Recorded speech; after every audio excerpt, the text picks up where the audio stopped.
Meditation केल्यामुळे आपल्या बाळाच्या मेंदूतल्या अल्फा वेव्ज ते क्रिएट व्हायला लागतात. पण जननी गर्भसंस्कार एक तर रन बाय डॉक्टर्स आहेत, पॅनल सगळे डॉक्टर्स बरोबर. आहेत, त्यामुळे ते मॉडर्न सायन्सला समोर ठेवून आयुर्वेदिक गर्भसंस्कार रन करतात. पण गर्भसंस्कारचा आधुनिक विज्ञानाचा असणारा संबंध जर आपण असं बघितला तर आता आधुनिक विज्ञान ते सगळं सांगतं जे आपल्याला आयुर्वेदशास्त्रामध्ये उल्लेख सापडतात, बघायला मिळतात. त्याला सायन्सने दुजोरा दिलेला आहे.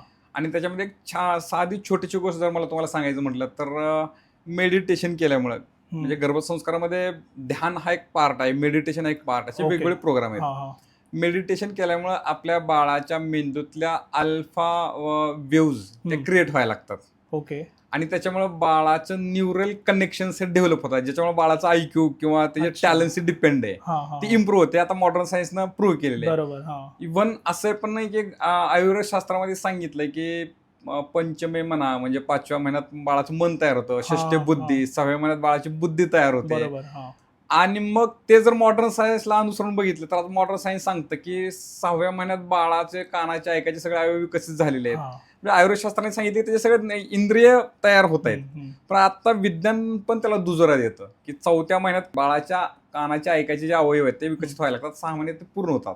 आणि 6 महिन्याचा गर्भ बाहेरच्या सगळ्या गोष्टी ऐकतो, प्रत्येक गोष्टीला रिस्पॉन्स करतो, हे आज मॉडर्न सायन्स सांगतं. ओके.